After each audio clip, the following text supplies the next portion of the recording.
शुभ संध्या मु लिपुन आपण लिपुन Odia TV channel को बहुत बहुत स्वागत करुच्ची। आज संध्यार कौन टॉप न्यूजेस रही चलतु देखि नबा। ता पूर्व समस्त चैनल को सब्सक्राइब करी पाखरे थिबा ऑल बेल आइकन को दबाई दियंतु, कारण जहाँ भी लेटेस्ट इनफॉरमेशन रही आपण माने सर्वप्रथम देखि पारिबे। तो देखंतु प्रथम अपडेट रही मैट्रिक एडमिट कार्ड रे त्रुटि थिले करि पारिबे संशोधन। मैट्रिक परीक्षार्थींकर सर्टिफिकेट त्रुटि शून्य करने को माध्यमिक शिक्षा परिषद बोर्ड तरफ उद्यम जारी रही। 2025 मैट्रिक परीक्षा देइथिबा छात्र छात्रींकर एडमिट कार्ड रे जदि किछि त्रुटि रही तार संशोधन पाई बोर्ड पक्षरु पुणी थरे सुजोग प्रदान करा जाउछि। 17 रु 25 तारिख जाए चलिबो संशोधन प्रक्रिया। स्कूल कर्तृपक्ष निज निज छात्र छात्रींकर एडमिट कार्ड रे आवश्यक संशोधन पाई आसंता 17 तारिख रु 25 तारिख मध्य रिपोर्ट प्रदान करिपारिबे बोली बोर्ड पक्षरु विज्ञप्ति जारी करा जायछि। मैट्रिक परीक्षा पूर्व एडमिट कार्ड संशोधन पाई सुजोग दिया जाइथिबा बेले चलित वर्ष प्रथम थर मैट्रिक परीक्षा पर भी बोर्ड तरफ एभली सुजोग प्रदान करा जायछि। जो परीक्षार्थींकर ना अभिभावकर ना बयस स्कूल आदि भूल रही सेमाने निज स्कूल प्रधान शिक्षकों माध्यम आवेदन करिपारिबे बोली सूचना रहउछि। फल मैट्रिक बोर्ड सर्टिफिकेट त्रुटि शून्य रहिबो, किंतु जदि आपनकर एडमिट कार्ड रे किछि भूल भाल थिबो से अनुसार भूल सर्टिफिकेट मध्य आसीजिबो। सर्टिफिकेट रे मध्य भूल भाल स्पेलिंग रे आपनकर डिटेल्स रहिजिबो। तेणु जदि किछि भूल अछि ताले आपण एडमिट कार्ड को संशोधन करनियंतु। परवर्ती अपडेट रुचि शुक्रवार राज्य सरकार ओएस स्तर रे बड़ धरणर पदोन्नति देइचंती। एककालीन 29 जन ओएस अधिकारी स्वतंत्र सचिव पाहया को पदोन्नति मिलिथिबा सूचना रही। परवर्ती अपडेट रुचि रथयात्रा पूर्व सरिब रत्नभंडार काम। पुरी श्रीमंदिर भितर रत्नभंडार मरामती काम प्राय सरीची। सेपरी बाहर रत्नभंडार मरामती काम भी प्राय सरिबा उपरे। महाप्रभुंकर आगामी रथयात्रा पूर्व एएसआई रत्नभंडार मरामती काम शेष करिबो बोली आशा रखिचंती श्रीमंदिर मुख्य प्रशासक डॉक्टर अरविंद पाढ़ी। परवर्ती अपडेट रोचे आज भी राज्य में कालबैशाखी वर्षा संभावना। आसंता 4 दिन जाए कालबैशाखी थिबा चेतावनी दिया जाइछि। बिजुली घड़घड़ी पाई आज 4 जिला को येलो वार्निंग जारी करा जाइछि। मयूरभंज गजपति रायगड़ा कोरापुट को येलो वार्निंग जारी करिछि आंचलिक पाणीपाग केन्द्र।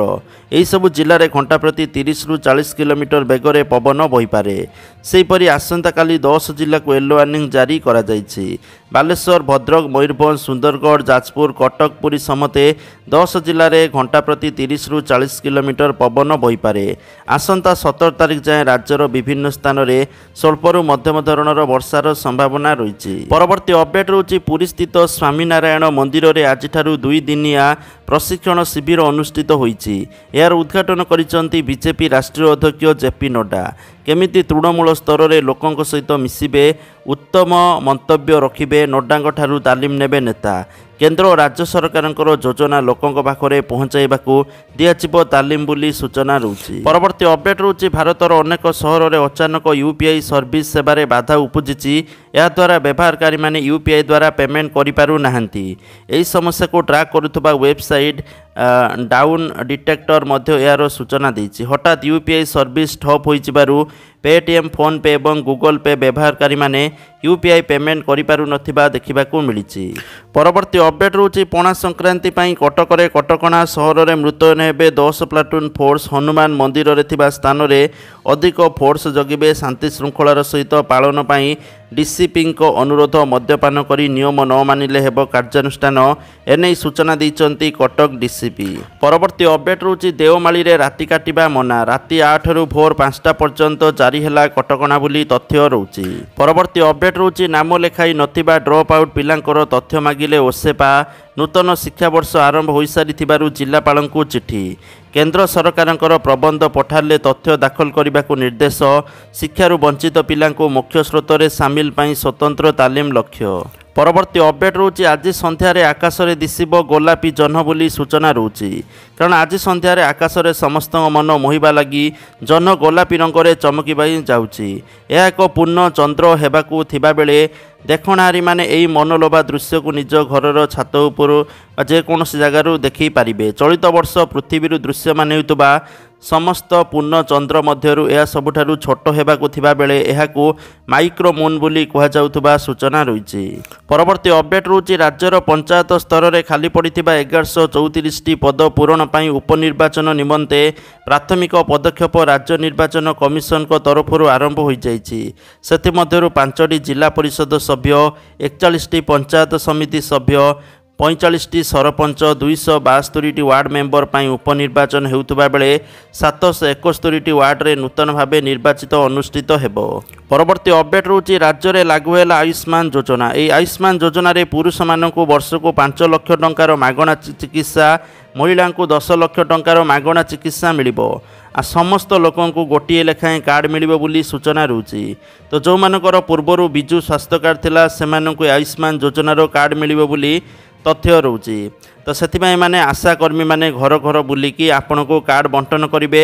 ସେଥିପାଇଁ କିଛି କରିବା ପାଇଁ ପଡ଼ିବନି, ଆପଣଙ୍କୁ ବାସ୍ ଇ-KYC କରିବାକୁ ପଡ଼ିବ। ଯଦି ଇ-KYC କରିନାହାନ୍ତି ତାହେଲେ ଆପଣମାନେ ଜନସେବା କେନ୍ଦ୍ରରେ ଯାଇକି ଇ-KYC କରିପାରିବେ। ପରବର୍ତ୍ତୀ ଅପଡେଟ୍ ରହୁଛି ବଦଳି ଯାଉଛି କି ତତ୍କାଳ ଟିକେଟ୍ ବୁକିଂର ନିୟମ। IRCTC ଦେଲା ବଡ଼ ସୂଚନା।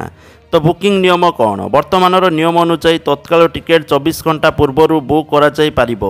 ପୂର୍ବଯାତ୍ରା ତାରିଖରେ ସକାଳ 10ଟାରେ ଏସି କ୍ଲାସ୍ ପାଇଁ ତତ୍କାଳ ବୁକିଂ ଆରମ୍ଭ ହେବ। ନନ୍ ଏସି କ୍ଲାସ୍ ପାଇଁ ଏହା ପୂର୍ବ ତାରିଖର ସକାଳ 11ଟାରେ ଖୋଲିବ। ତତ୍କାଳ ଟିକେଟ୍ ବୁକ୍ କରିବା ପାଇଁ ଅତିରିକ୍ତ ଶୁଳ୍କ ଆଦାୟ କରାଯାଏ। ଦେଶର କିଛି ବଛା ବଛା ଟ୍ରେନ୍ରେ ହିଁ ତତ୍କାଳ ସେବା ଉପଲବ୍ଧ। ଏହାର ବୁକିଂ ପ୍ରକ୍ରିୟା ସାଧାରଣ ଟିକେଟ୍ ବୁକିଂ ପରି ସମାନ। ତଥାପି ଟିକେଟ୍ ବୁକ୍ କରିବା ସମୟରେ ଆପଣଙ୍କୁ ତତ୍କାଳ ବିକଳ୍ପ ବାଛିବାକୁ ପଡ଼ିବ। ଏହି ସେବା ଆରମ୍ଭ କରାଯାଇଥିଲା ଯାହାଦ୍ୱାରା ଯେଉଁ ଲୋକମାନେ ପୂର୍ବ ଯୋଜନା ବିନା ଯାତ୍ରା କରିବାକୁ ପଡ଼େ ସେମାନେ ଟ୍ରେନ୍ରେ ସିଟ୍ କିମ୍ବା ବର୍ଥ ପାଇବାର ବିକଳ୍ପ ପାଇପାରିବେ।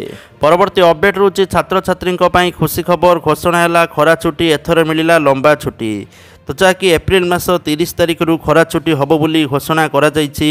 ତ ଯାହାକି ପଶ୍ଚିମବଙ୍ଗ ସରକାର ଏନେଇ ଘୋଷଣା କରିଛନ୍ତି। କିନ୍ତୁ ଓଡ଼ିଶାରେ ବର୍ତ୍ତମାନ ପର୍ଯ୍ୟନ୍ତ ଖରା ଛୁଟିକୁ ନେଇ କୌଣସି ଘୋଷଣା ଆସିନାହିଁ। ତ ଆଶା କରାଯାଉଛି ଏପ୍ରିଲ ଶେଷ ବେଳକୁ ଖରା ଛୁଟି ହୋଇପାରେ ଓଡ଼ିଶାରେ। ପରବର୍ତ୍ତୀ ଅପଡେଟ୍ ରହୁଛି CM କିଷାନ ଯୋଜନାକୁ ନେଇକି। CM କିଷାନ ଯୋଜନାର ପରବର୍ତ୍ତୀ କିସ୍ତି ଏପ୍ରିଲ ମାସ 30 ତାରିଖ ବା ଅକ୍ଷୟ ତୃତୀୟାରେ ମିଳିବ ବୋଲି ସୂଚନା ରହୁଛି। ସମସ୍ତ ଚାଷୀ ଭାଇମାନଙ୍କୁ 2000 ଟଙ୍କା ଲେଖାଏଁ ମିଳିବ। ତା ପୂର୍ବରୁ ଯେଉଁମାନେ ଇ-KYC ଅପଡେଟ୍ କରିନାହାନ୍ତି ଇ-KYC କରିନିଅନ୍ତୁ। ଆଉ ଯେଉଁମାନେ ଜାଣିନାହାନ୍ତି ଇ-KYC ହେଇଛି କି ନାହିଁ ସେମାନେ ଆଧାର ନମ୍ବର ଦେଇକି ଷ୍ଟାଟସ୍ ଚେକ୍ କରିପାରିବେ। ଯଦି ଇ-KYC ହେଇନଥିବ ତାହେଲେ ଏପ୍ରିଲ ମାସ 30 ତାରିଖ ପୂର୍ବରୁ ଇ-KYC କରିଦିଅନ୍ତୁ, ଯାହାଫଳରେ ଅକ୍ଷୟ ତୃତୀୟାରେ ଆପଣମାନଙ୍କୁ ଟଙ୍କା ମିଳିପାରିବ। ପରବର୍ତ୍ତୀ ଅପଡେଟ୍ ରହୁଛି ସୁଭଦ୍ରା ଯୋଜନାକୁ ନେଇ ଆସିଲା ବଡ଼ ଖବର। ସୁଭଦ୍ରା ଯୋଜନାର ପରବର୍ତ୍ତୀ କିସ୍ତି ଆପଣଙ୍କୁ ଏପ୍ରିଲ ମାସ 22 ଓ 23 ତାରିଖରେ ମିଳିବ। ଏଥିରେ 1,70,000 ପାଖାପାଖି ମହିଳାଙ୍କୁ ଟଙ୍କା ମିଳିବ। ଯେଉଁମାନେ ନୂଆ ଆବେଦନ କରିଥିଲେ ଆଉ ଯେଉଁମାନଙ୍କୁ ପୂର୍ବରୁ କିସ୍ତି ମିଳିନି ସେମାନଙ୍କର ସର୍ଭେ ଚାଲିଛି। ଯେଉଁମାନେ ଯୋଗ୍ୟ ବିବେଚିତ ହେବେ ସେମାନଙ୍କୁ ଏପ୍ରିଲ 22 ଓ 23 ତାରିଖରେ ଟଙ୍କା ମିଳିବ ବୋଲି ତଥ୍ୟ ରହୁଛି। ପରବର୍ତ୍ତୀ ଅପଡେଟ୍ ରହୁଛି ସୁନା ଦରକୁ ନେଇକି। ଓଡ଼ିଶା ରାଜଧାନୀ ଭୁବନେଶ୍ୱରରେ ଆଜି 22 କ୍ୟାରେଟ୍ ସୁନା ମୂଲ୍ୟ 10 ଗ୍ରାମ ପ୍ରତି 87,700 ଟଙ୍କା ଥିବାବେଳେ 24 କ୍ୟାରେଟ୍ ସୁନା ମୂଲ୍ୟ 10 ଗ୍ରାମ ପ୍ରତି 95,670 ଟଙ୍କା ଥିବା ଲକ୍ଷ୍ୟ କରାଯାଇଛି। ଯାହାକି ସୁନା ଦର ଆଜି ଗୋଟିଏ ଦିନରେ 250 ଟଙ୍କା ବୃଦ୍ଧି ହୋଇଛି। ପରବର୍ତ୍ତୀ ଅପଡେଟ୍ ରହୁଛି ପାଣ୍ଡିଆନଙ୍କ ଉପରେ ବର୍ଷିଲେ ପ୍ରସନ୍ନ, କହିଲେ ଦଳର ବିପର୍ଯ୍ୟୟ ଲାଗି ସେ ହିଁ ଦାୟୀ। ଟାର୍ଗେଟରେ ନବୀନ ଓ ପାଣ୍ଡିଆନ ବୁଲେଇ ବଙ୍କାଇ ନୁହେଁ ବରଂ ସିଧାସଳଖ କହିଛନ୍ତି ବିଜେଡ଼ିରେ ଅବସ୍ଥା ଲାଗି ପାଣ୍ଡିଆନ ହିଁ ଦାୟୀ। ଖାଲି ଏତିକି ନୁହେଁ, ବିଜେଡ଼ି ବୁଡ଼ି ଯାଇଥିବା କଥା ବି ସେ କହିଛନ୍ତି। ବିଜେଡ଼ି ନେତା ଏବେ ଅଣନିଶ୍ୱାସୀ ହୋଇଗଲେଣି। ଦଳ 3 ଭାଗ ହୋଇଯିବ ପଛେ ପାଣ୍ଡିଆନଙ୍କୁ ନବୀନ ଛାଡ଼ିବେନି ଏବଂ ନବୀନଙ୍କ ଚେତାବନୀ କିଛି କାମ ଦେବନି ବୋଲି ରୋକଠୋକ କହିଛନ୍ତି ପ୍ରସନ୍ନ। ତ ଯାହାକି ଆଜକାର ଟପ୍ ନ୍ୟୁଜ୍ ଥିଲା। ଭିଡ଼ିଓକୁ ସେୟାର କରନ୍ତୁ, ଲାଇକ୍ କରନ୍ତୁ। ଜୟ ଜଗନ୍ନାଥ।